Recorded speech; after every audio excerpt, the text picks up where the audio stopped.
A graça e a paz do Senhor Jesus Cristo, tudo bem com vocês? Como vocês viram aí na chamada do vídeo, a arrogância é a cegueira dos ímpios. E é verdade, todo ímpio ele é cego pela própria soberba, pela própria arrogância. A soberba é uma verdadeira cegueira nos olhos do ímpio. O ímpio não consegue enxergar um palmo à frente do seu nariz devido à sua arrogância, devido à sua soberba. Por isso que os ímpios não nascidos de novo, eles não conseguem compreender a espiritualidade da lei de Deus ou das leis de Deus, não conseguem encontrar a espiritualidade em ponto algum da própria Bíblia Sagrada. E é o caso também de José Saramago, um escritor português que escreveu isso que você viu aí na chamada. Se um Deus é capaz de criar o inferno, tal Deus não pode ser pai. Olha só o entendimento absurdo, soberbo, arrogante de José Saramago, como também de todos os ímpios, cuja espiritualidade falta na sua visão, a ponto de interpretar erroneamente aquilo que chama de inferno dentro e fora da Bíblia Sagrada. Primeiro que o ímpio ele não tem uma concepção exata e correta a respeito do inferno, como o cristão tem. O cristão espiritual tem uma concepção exata a respeito do inferno, posso falar isso firmemente e com toda certeza. Por quê? Porque nós ficamos com aquilo que nos foi revelado pelo Senhor Jesus Cristo e nada mais do que aquilo. Aquilo que nos foi revelado pelo Senhor Jesus Cristo nos basta. Não precisamos saber além daquilo que nos foi revelado pelo Senhor Jesus Cristo. Aqui entra a fé inoculada pelo Espírito Santo no coração de todos aqueles que abrem o coração para as verdades de Deus, o que não acontece com o ímpio. O ímpio ele fecha o seu coração num fanatismo terrível, ideológico, porque fanatismo nada mais é do que a pessoa se levantar uma cerca para que acredite somente nas suas ideias dentro daquele próprio campo, dentro daquele próprio campo de ação, dentro daquela própria cerca. A pessoa recusa-se a meramente analisar ideias opostas a tudo aquilo que acredita dentro daquela cerca. Esse é o fanático, o soberbo. O fanático e o soberbo eles estão totalmente interligados. É uma coisa só, a soberba e o fanatismo andam de mãos dadas. Então esta é a situação miserável de todos os ímpios. A soberba cegou-lhes os olhos, a soberba é a cegueira da alma, é a cegueira de todos os ímpios. Então, logicamente que eles não poderão, enquanto houver a soberba, nunca poderão enxergar aquilo que nós enxergamos por atuação do Espírito Santo, não por atuação nossa mesma, de nós mesmos. Isso não veio de nós, veio do Espírito Santo de Deus que abriu nossos olhos. Ah, mas alguém poderá falar, um dia também Deus abrirá os olhos deles. Sim, poderá abri-los, como também poderá não abri-los, depende do grau de soberba.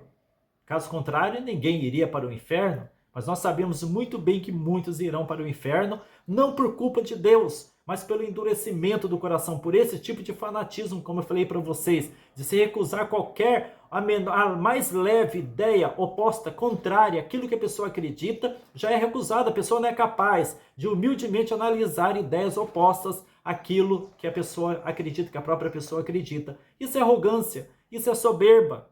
E nós, quando nós nos fechamos nessa arrogância, nessa soberba, além da cegueira que nos compromete a alma, nós também enchemos o coração cada vez mais de soberba, de arrogância. Nosso coração se empedra cada vez mais. O que a palavra de Deus fala em Hebreus? Vede, irmãos, que nunca haja em vós um coração mau e infiel para se apartar do Deus vivo, para que antes devemos nos exortar todos os dias durante o tempo que se chama hoje, para que ninguém se endureça pelo engano do pecado. Isso que está escrito no livro de Hebreus.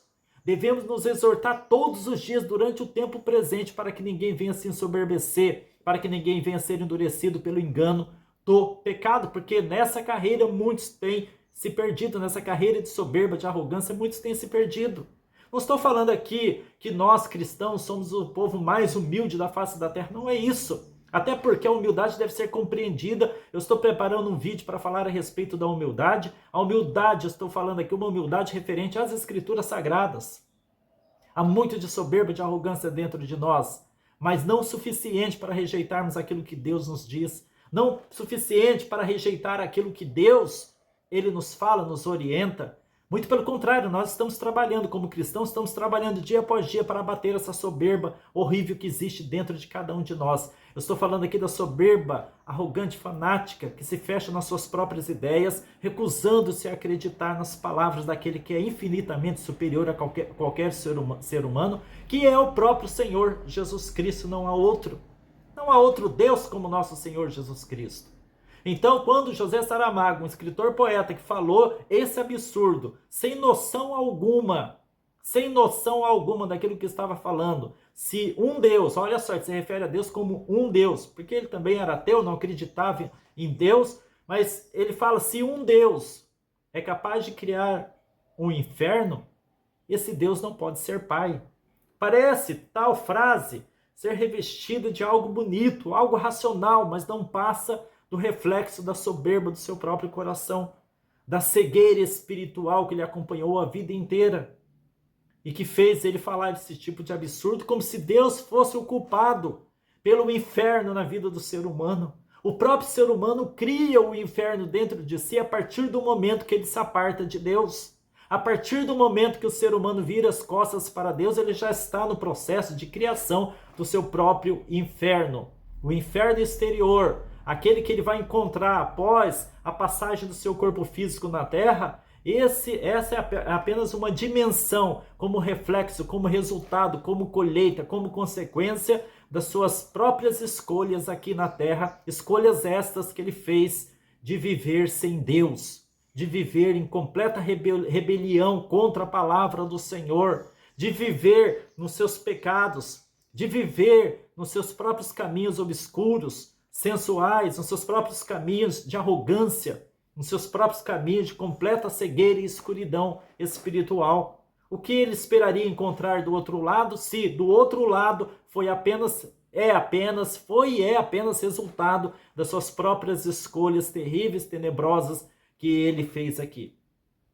E depois vem culpar a Deus pela criação do inferno. Deus não precisa criar um inferno algum. O próprio homem já cria o inferno para si mesmo.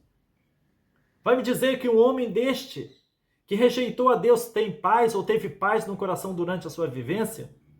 Vai dizer que o ímpio tem paz? A própria Bíblia fala. Aí é questão de você acreditar nas Sagradas Escrituras e não. Eu prefiro acreditar na palavra do Senhor, não no que você acha.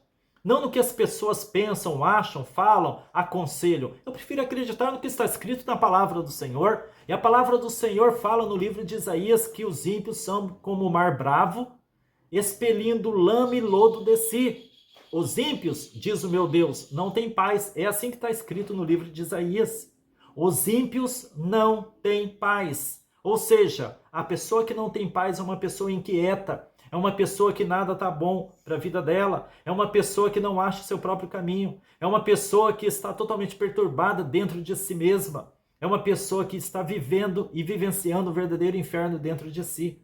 É uma pessoa que, quando ela não tem Deus para se agarrar e achar o caminho da paz, ela vai procurar outros caminhos, o caminho da bebedeira, dos bares, do vício, os caminhos da prostituição, os caminhos da licenciosidade, os caminhos tortos deste mundo e os caminhos também da rebelião, o caminho do ceticismo, o caminho da impiedade. É por isso que o mundo está do jeito que está, porque o ser humano, o ímpio, ele não tem paz. Ele vive levantando argumentos para tentar explicar aquilo que os olhos carnais dele não conseguem identificar por estarem fechados pela arrogância. A palavra de Deus fala que a própria palavra de Deus só pode ser entendida espiritualmente. Somente os espirituais compreendem a palavra de Deus, não porque aqueles que são espirituais são melhores do que alguém, mas porque aqueles que são espirituais estão com o coração aberto para o Espírito Santo, aquele que ilumina o ser humano com a verdade, possa lhe trazer a luz do entendimento das Sagradas Escrituras. Então, quando esse José Saramago, que poderia ser chamado José Saramargo, ou Sal Amargo, né? Ele fala acusando indiretamente ou mesmo diretamente a Deus de tanto não ser Deus quanto também não ser Pai por ter criado o inferno. Olha o tamanho da ignorância desse homem. Olha o tamanho da ignorância de muitos que pensam da mesma forma. Olha o tamanho da ignorância da maioria que rejeita a Deus. São pessoas que não têm compreensão alguma a respeito do que falam. São pessoas que são rápidas, muito rápidas, em chegar a uma conclusão egoísta, soberba, uma conclusão baseada em sua própria cegueira espiritual e limitação de entendimento com relação àquilo que é ilimitado, infinito, tal como as verdades da palavra de Deus. Então tome cuidado com a soberba. Olha o que Deus fala a respeito dos soberbos em Provérbios 16, 18. A soberba precede a ruína, e a altivez do espírito precede a queda. Precede a queda. Então, todos aqueles que estão envolvidos nessa cegueira espiritual pela soberba, e a soberba é uma opção do ser humano, a soberba é uma escolha do homem. Eu posso escolher ser soberbo, arrogante, ou eu posso escolher ter humildade no meu coração. Eu posso escolher andar na luz, eu posso escolher andar nas trevas. A escolha é minha. Então, os soberbos, eles são culpados da sua própria soberba, porque eles insistem no seu fanatismo ideológico em se fecharem àquilo que o Senhor fala para eles. Porque Deus fala também com o ímpio na intenção de levá-los ao arrependimento. O ímpio é que não quer dar ouvidos. Tanto é que está escrito lá em Hebreus 3, no capítulo 3 de Hebreus, que hoje, se ouvirdes a voz do Espírito Santo, não endureçais o vosso coração. Em Apocalipse está escrito várias vezes: aquele que tem ouvidos, ouça o que o Espírito diz às igrejas. Mas o homem quer ouvir? O homem deseja ouvir? O homem tem ouvido a palavra do Senhor? Não, muito pelo contrário. A maioria tem recusado ouvir a palavra do Senhor, e o resultado não pode ser outro senão o inferno, que começa dentro da alma da pessoa, dentro do coração da pessoa, e vai se expandir para fora após o túmulo, além túmulo, numa região escabrosa escolhida pela própria pessoa, porque não foi Deus que escolheu que os espíritos eternos, espíritos imortais, na verdade, venham viver na escuridão da espiritualidade, na escuridão do mundo espiritual. Isso é escolha do próprio homem, não esqueça disso. Que Jesus abençoe a cada um de vocês.